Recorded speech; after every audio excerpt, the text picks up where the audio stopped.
lot of this isn't going to make sense to you, and I'm sorry about that. I'm just going to start at the beginning, with the house.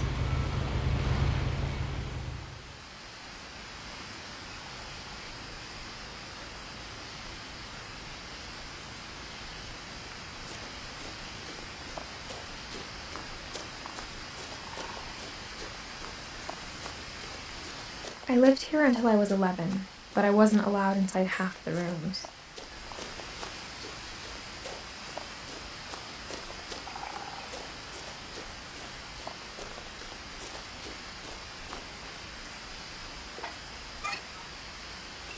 Inside the mailbox were bills from 7 years ago, marked urgent, open immediately.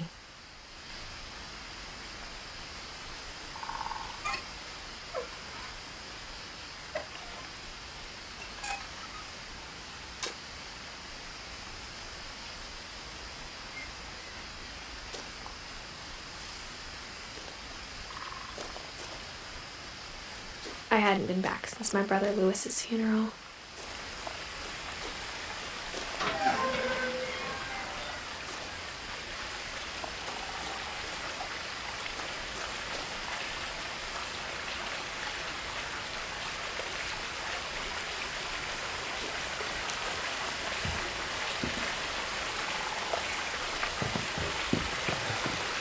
In her will, my mother left me a key but didn't tell me what it unlocked. Maybe she thought I'd know, or she thought that the mystery would be enough to bring me back.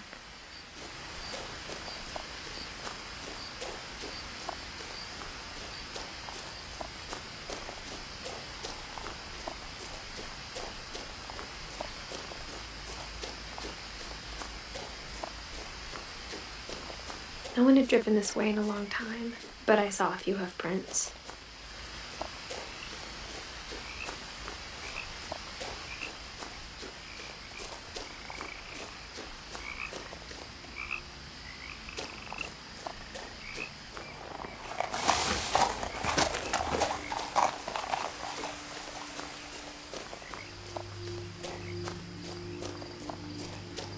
The truth is, even after I inherited the house, I never thought I'd come back to it. But now I had questions about my family that only the house knew the answers to.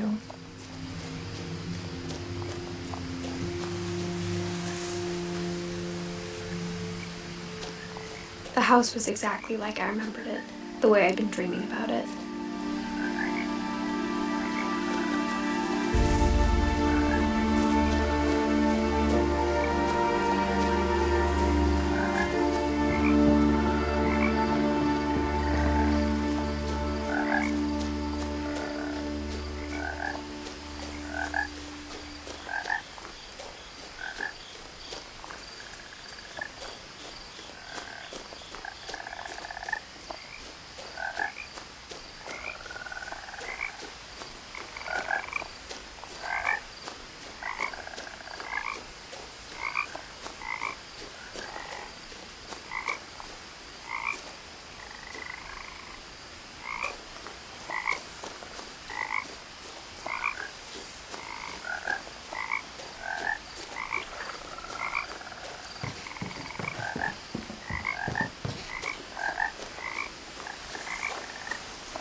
The woods around the house have always been uncomfortably silent. As if they're about to say something but never do.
As a child, the house made me uncomfortable in a way I couldn't put into words.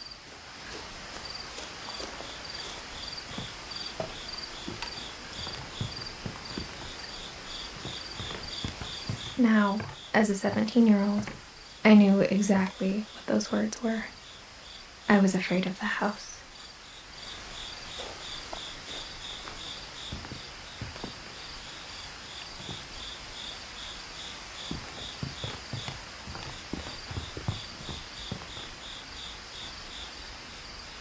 I hoped the key might unlock the front door. It didn't.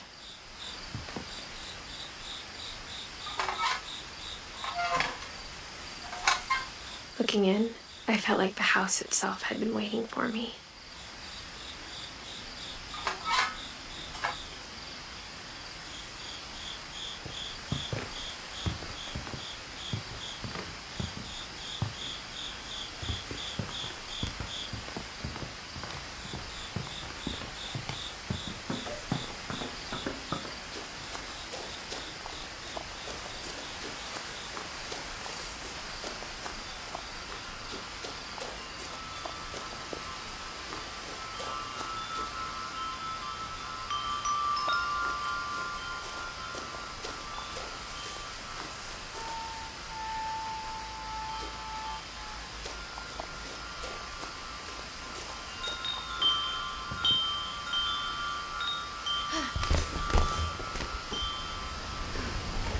Crawling through the doggy door used to be a lot easier when I was 11.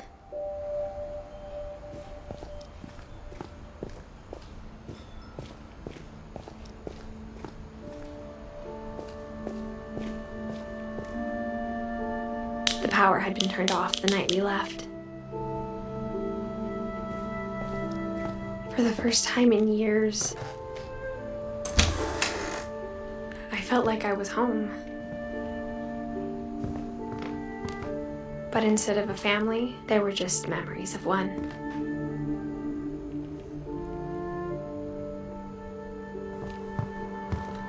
Like how after Lewis started working at the cannery, we all got sick of eating salmon. Except our cat, Molly.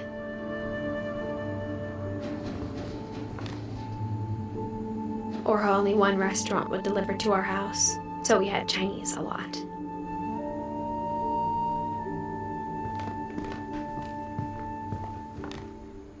Nothing in the house looked abnormal. There was just too much of it, like a smile with too many teeth.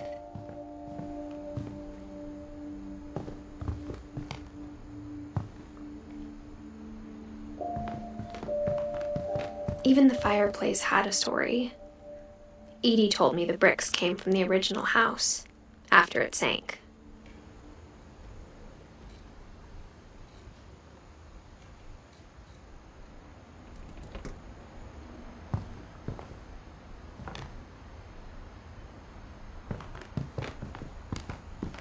The table was still a wreck from the night we left.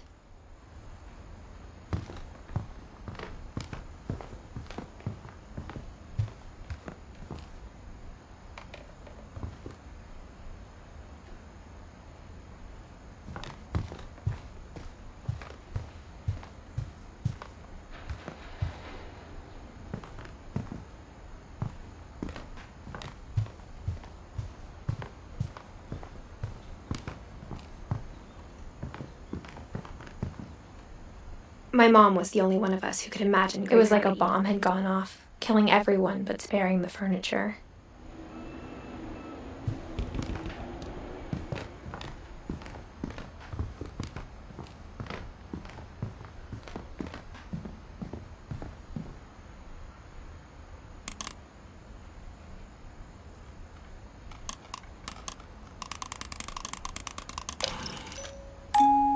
Great-Grandpa Sven built a music box for Barbara, along with the rest of the house.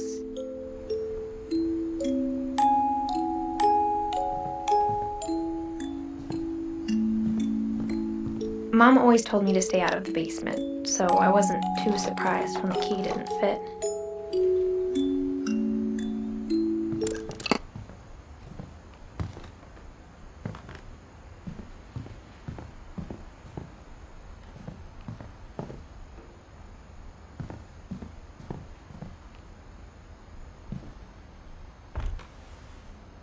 Edie told me once that every Finch who ever lived is buried somewhere in the library.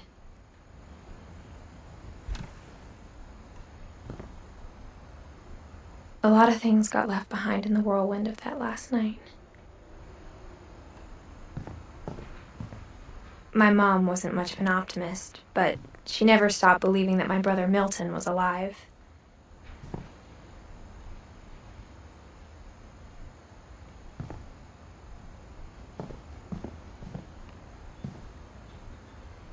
After Milton disappeared, Mom sealed up all the bedrooms. Then Edie retaliated and drilled peepholes.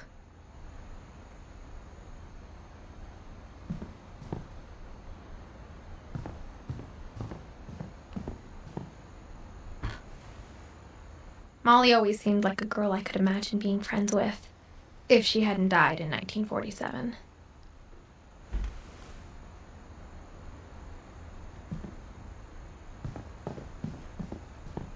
I spent a lot of time playing in Great Uncle Walter's room.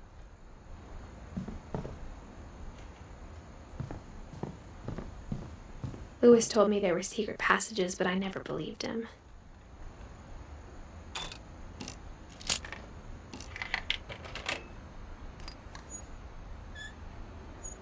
Turns out, my mom was really good at keeping secrets.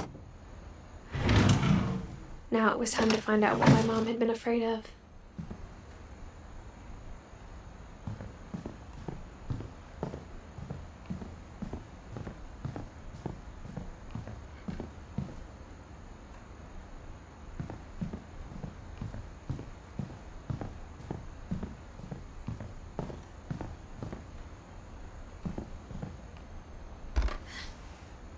The last time I was in Edith Sr.'s room, I was 10 and she was painting my portrait.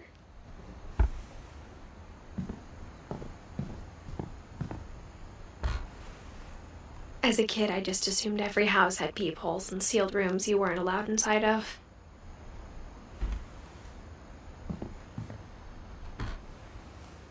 My Grandpa Sam spent 7 years sharing a room with his dead brother, Calvin.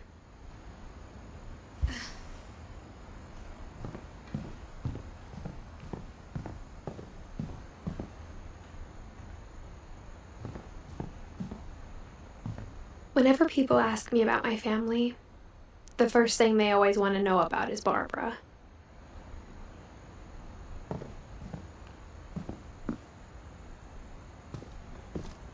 Mom must have locked the third floor stairs on the night we left.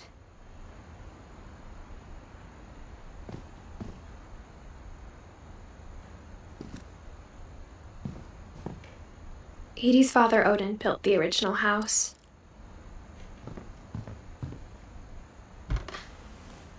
Barbara was a child star for 2 years, until America grew out of it.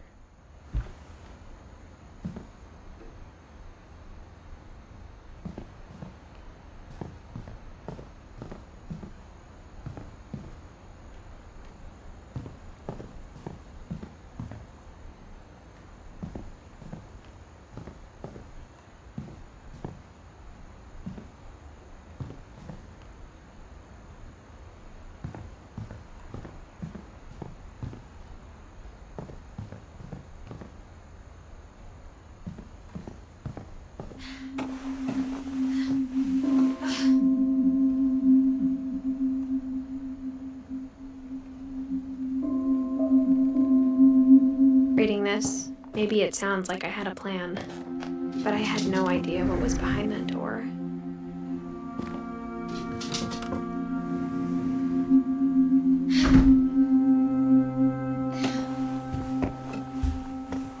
Just like I had no idea where all this was gonna lead.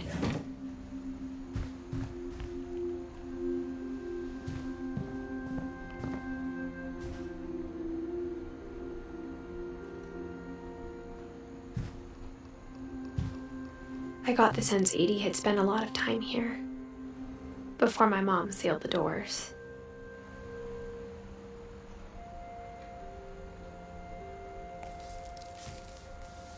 December 13th, 1947. Dear Diary, I'll be gone soon, but I wanted to tell somebody about what's gonna happen.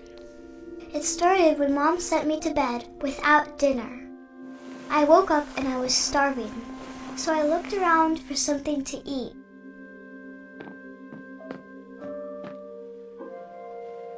The gerbil food was dry, but I didn't mind it.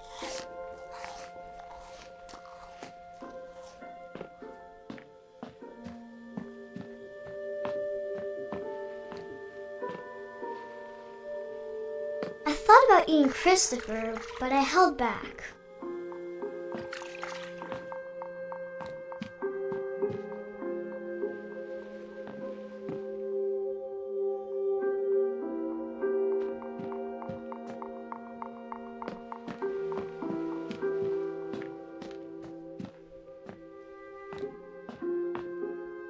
My Halloween candy was all gone.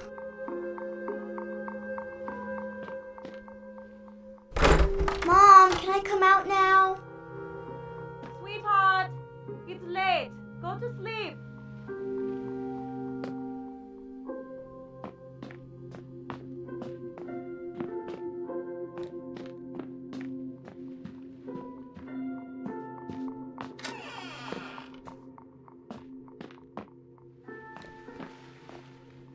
I kept eating and eating.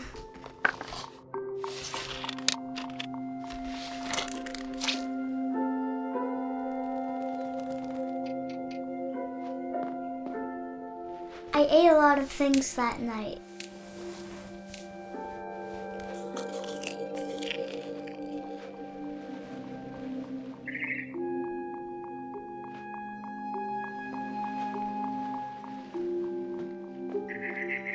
Then I heard chirping outside my window. It was a barn swallow going back to her nest. I reached out for her.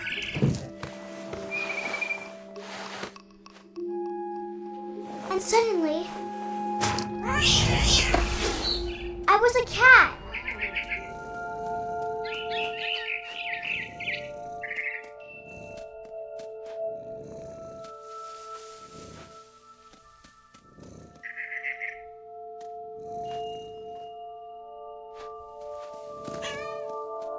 I tried to be quiet, but the bird was really scared.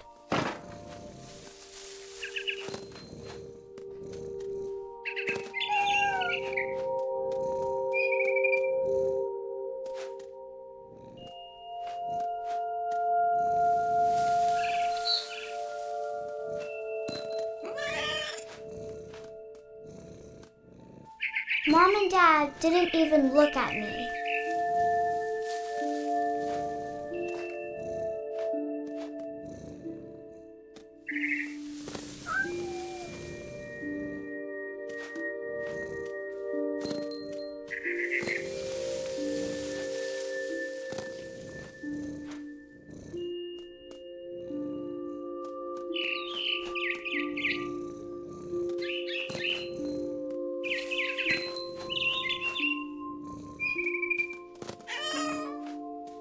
I jumped and I almost got her.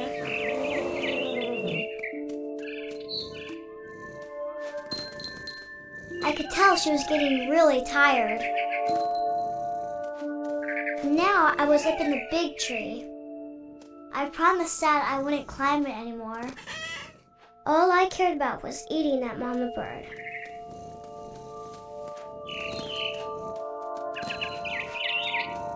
I gobbled her up. And suddenly, I was an owl. First, all I heard was the wind. Then I heard little teeth nibbling in the grass.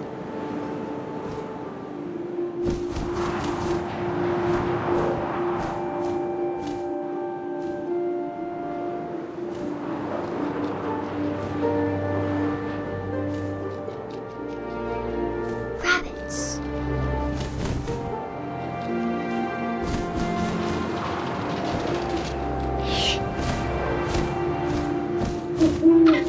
I imagined his face looking up and seeing mine through my talons.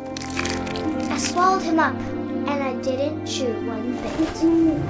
Then I flew off to find something bigger.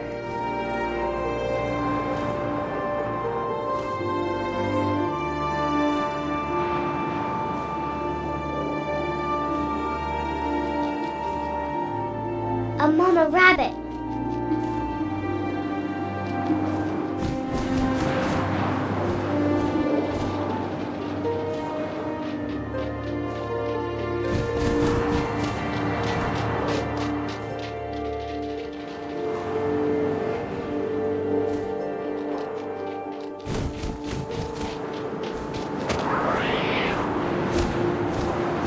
She was almost too big to carry. I started choking, but I couldn't stop eating. And suddenly, I was a shark.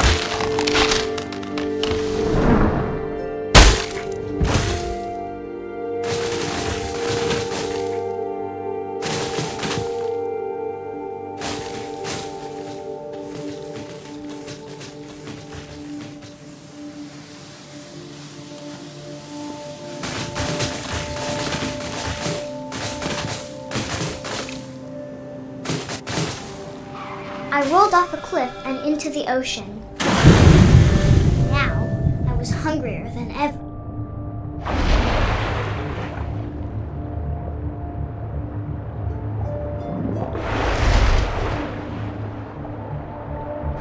I wanted fat, juicy seals.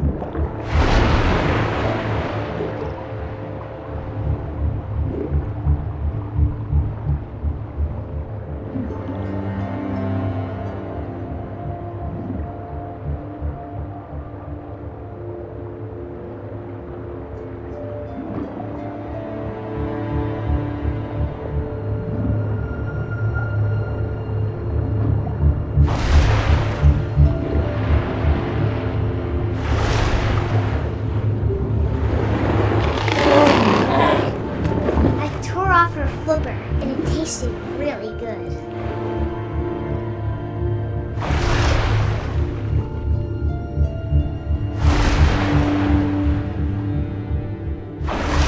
I grabbed on tight. When I was so hungry, I jumped out of the water. When I opened my eyes, everything had changed.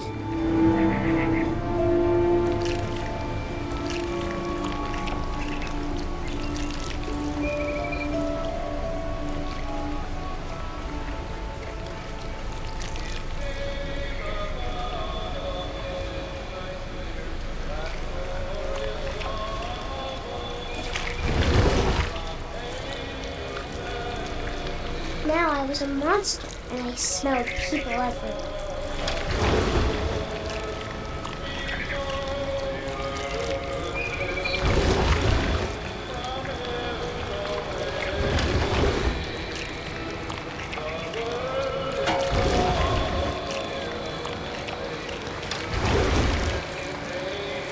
I was big, but I moved real quiet.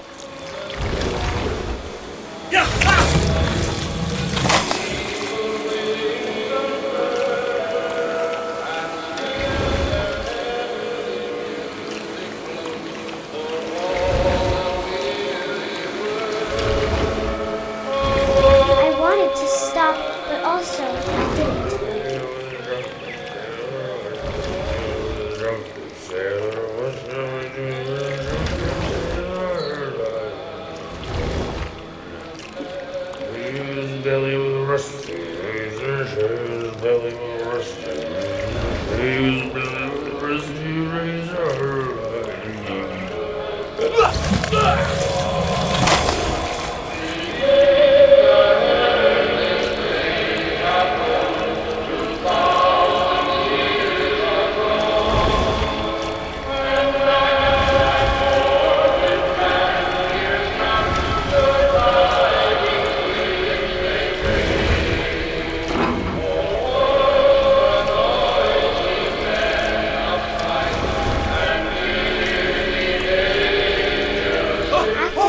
Passenger, I was still hungry. And across the water, I smelled something new. Something I had to have, so I swam towards it.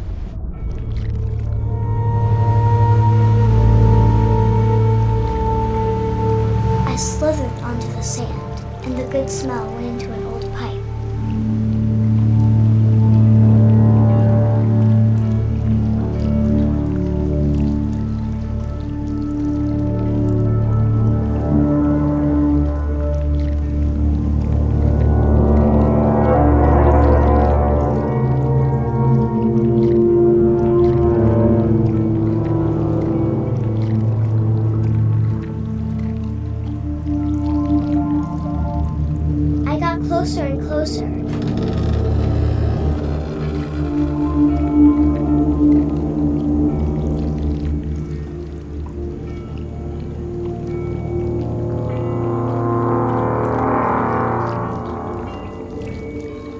my stomach started growling.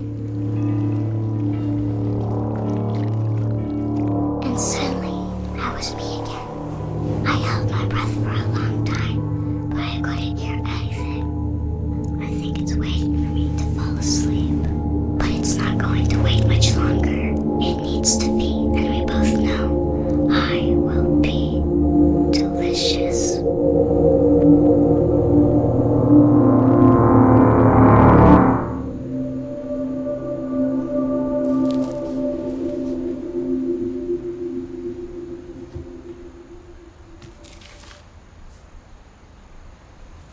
I'm not sure if I believed all of that, but I'm sure Edie would have.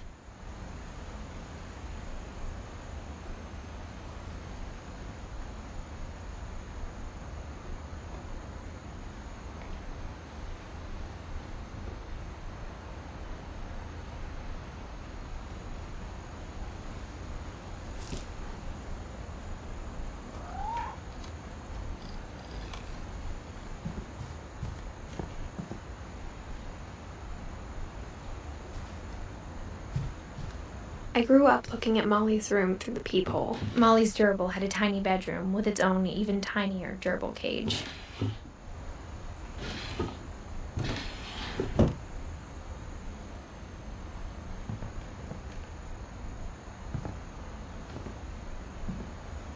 Being inside for the first time, I felt like I'd stepped behind a painting.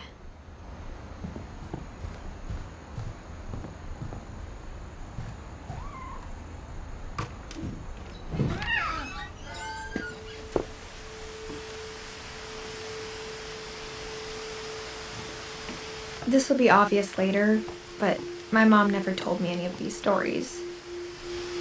Edie would have, but Mom didn't like bringing up the past. Though, when we adopted a stray kitten, she was the one who named it Molly. I spent a lot of time in Great-Grandma Edie's room. Her room was like a museum. For 500 years, the Finches have been famous throughout Norway for their fortune and misfortune. Odin Finch buries the latest victims of the family curse, his wife Ingeborg and their newborn son, Johan. On January 7th, 1937, he set sail with his family and his house, hoping to leave the curse behind. But 40-foot waves off the coast of Washington send the house and Odin to the bottom of the sea. Odin's daughter Edie, with husband Sven and baby Molly, step ashore on their new home, Orcas Island. Odin Finch is the first to be buried in the new family cemetery. His daughter Edie is already dreaming of a new Finch house.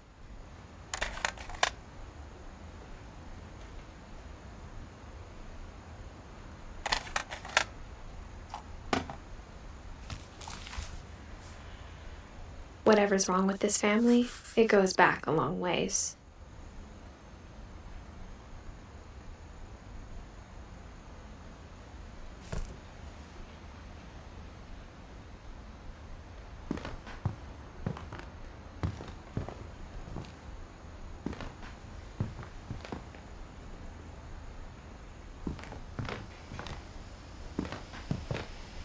Louis died a week before we left, but Edie had already started to memorialize him.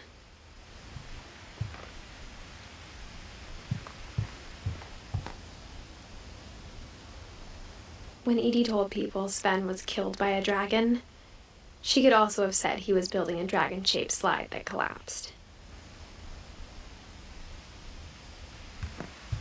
Edie gave a big interview about a mole man living under the Finch house. My mom was furious.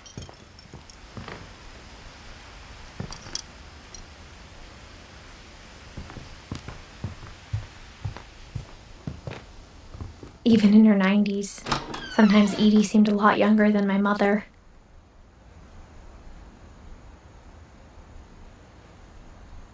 The only trace Grandpa Sam's first wife Kay left on the house was the pink bathroom.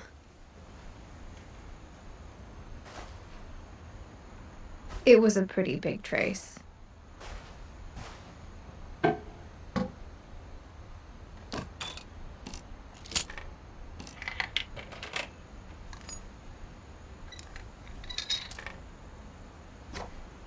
There's a secret in this bathroom. It's in the last place you would look. It isn't in the cupboard.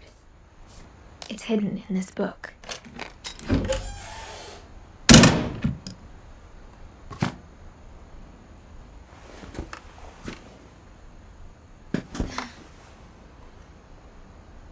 Sven gave Sam an old camera he'd refurbished. He never put it down.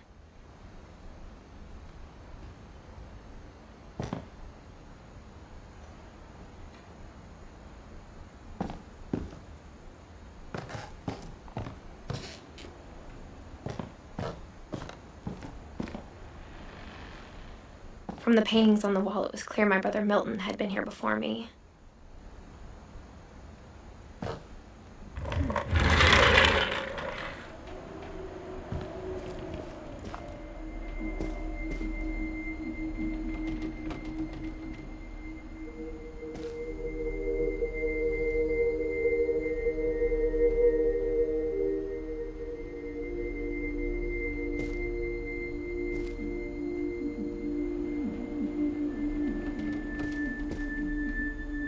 I knew Grandpa Sam had a twin,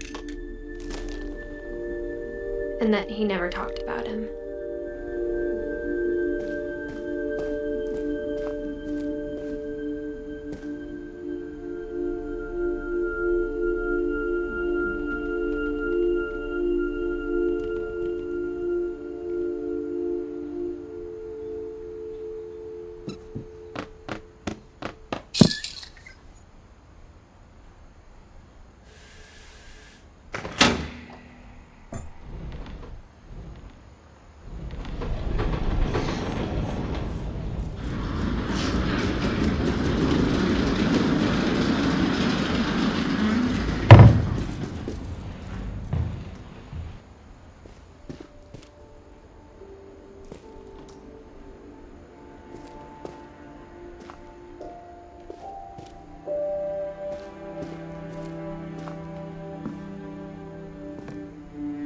I guess my grandpa didn't like history any more than my mom did.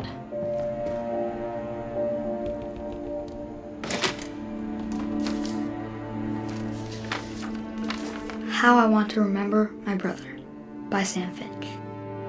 The thing I remember is that when he made up his mind, that was it.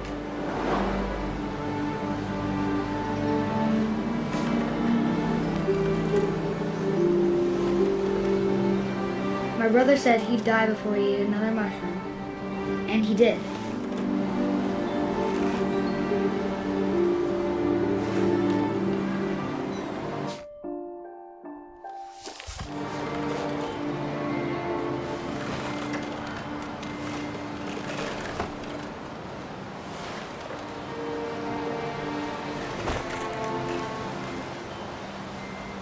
At Barbara's funeral, we swore we'd never be afraid again. And he wasn't. I think Calvin always wanted to fly. Sam! Calvin! Dinner's ready! Coming! But that day, he finally made up his mind to do it. I told him going around was impossible.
Maybe if I hadn't said that.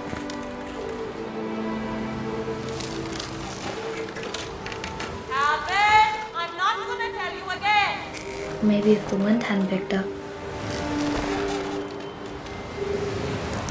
Then maybe he'd still be here. But I doubt it. I think he'd already made up his mind. That's what I want to remember about my brother.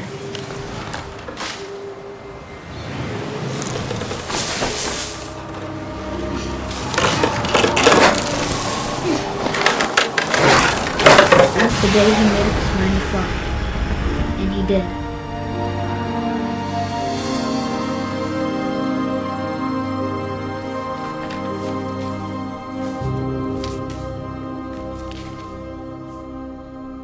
Calvin's story felt strangely familiar.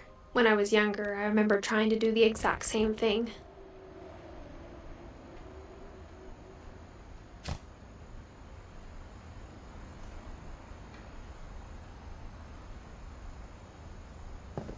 After the funeral, Edie roped off Calvin's half of the room.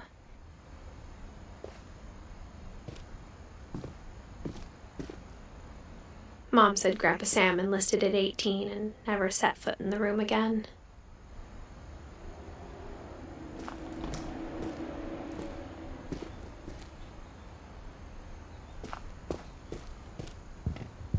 The passages were a pretty tight fit. They'd obviously been built for smaller hands and bellies.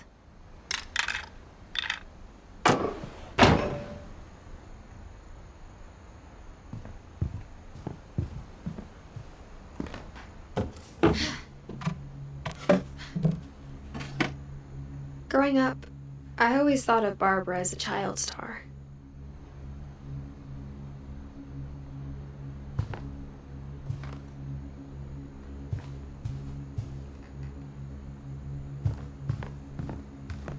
I never thought about how hard it must have been for her afterwards.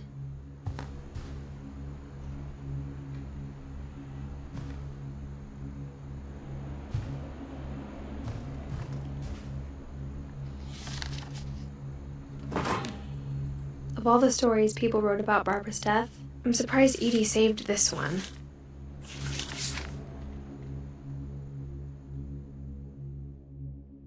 Old Jack here with another ghastly tale inspired by America's most unfortunate family. I'm calling it The Surprise Ending of Barbara Finch. As a child star, Barbara was famous for her scream. Now at 16, she was all washed up. A has-been. But in a lucky break, she'd been asked to perform her signature scream at a local convention for monster movie fans. It was just the boost her career needed. Unfortunately, her scream hadn't aged well. Getting better. I think you just need the right motivation. Her biggest fan and current boyfriend, Rick, was about to demonstrate when... Now that was a great scream. It was Barbara's father, Sven. He'd slipped into a table saw and had to be rushed to the emergency room. So Barbara got stuck babysitting her youngest brother, Walter. Her convention comeback was cancelled. Okay, I'm hearing frustration, but I'm not hearing terror. What if I tried... A gang of hoodlums in Halloween masks have been terrorizing Orcas Island tonight. Police are urging residents to... That came from the basement. You're right! Also, I loved your delivery on that. Why is your basement door locked? Because my dad likes making puzzles and secret passages. There's a key hidden in the music box. The secret is to keep winding and winding until finally the key pops out. Thanks, babe. I'll be back in a sec. 20 minutes later, Rick hadn't returned. So Barbara went to look for him, right on cue. She reached for the music box. And as she wound the key, she listened for Rick, but the house was silent.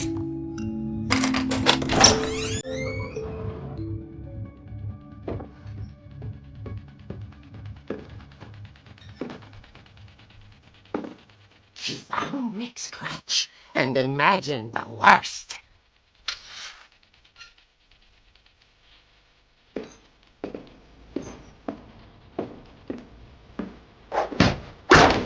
The gang's leader is the infamous Hookman Killer, Dr. Carl Hamill, who impaled and then ate his family 10 years ago tonight.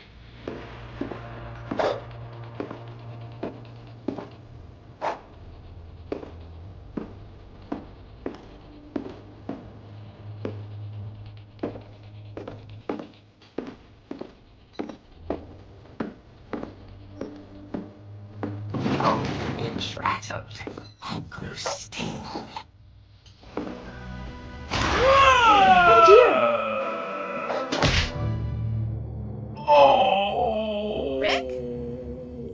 Barb, relax. I was just trying to scare you to help you find your scream. Well, I'm not scared, Rick. I'm furious. Then act furious. All I'm getting from you now is that you're hurt and confused and She threw him out, but she kept a little something to remember him by. Barb, have you seen my other crutch? And she was still holding it when she fell asleep watching the Late Picture Show. Hours later... Barbara! Walter, what's going on up there? Ah! Okay, I'm coming up, but if this is a trick, you're dead, Walter.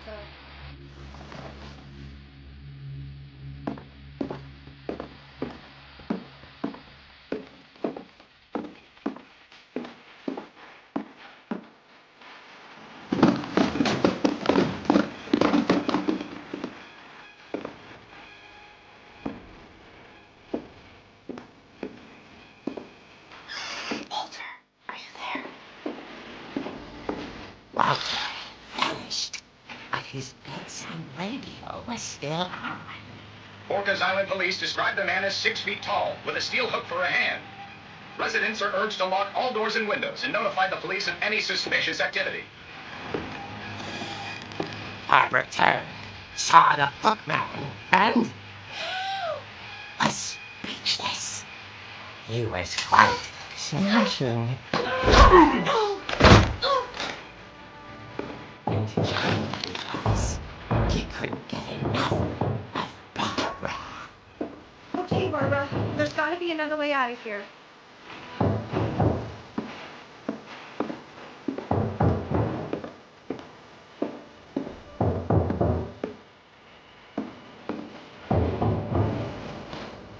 No, not.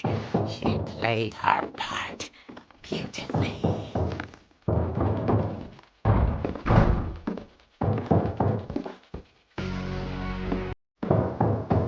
Molly's door hadn't been opened in years. The hinges grow.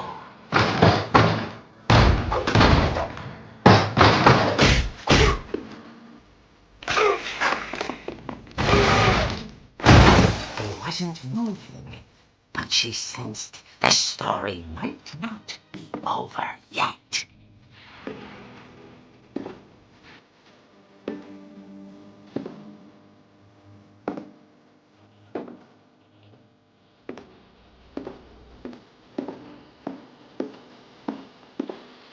The hookman had vanished. She listened for his breathing, but all she heard was...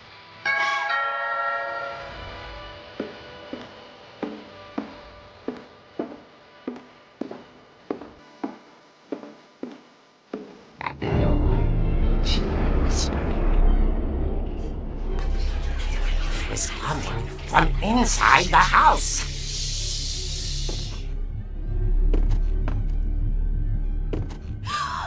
Oh dear.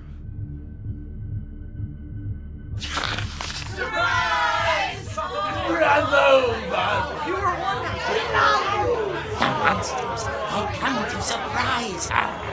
For Barbara, it was a dream come true. Then she saw what kind of monsters they were, and she realized what was about to happen. She was going to be famous. And with her final breath, Barbara Finch gave the performance of her life.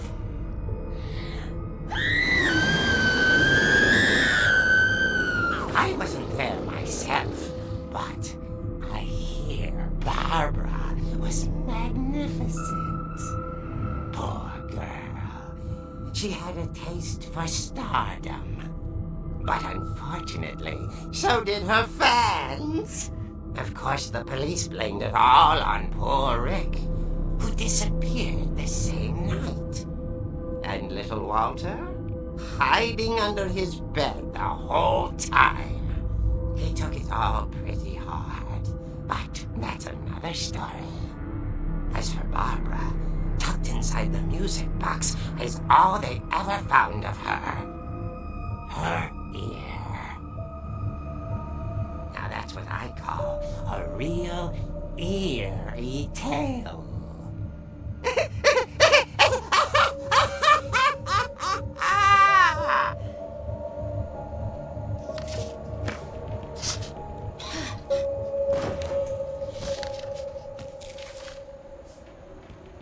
Edie told me all Barbara wanted was to be remembered, as absurd as that comic was.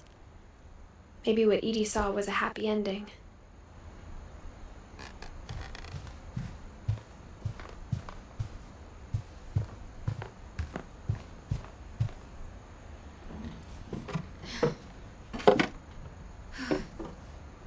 I guess now I know why Mom didn't like me playing with the music box.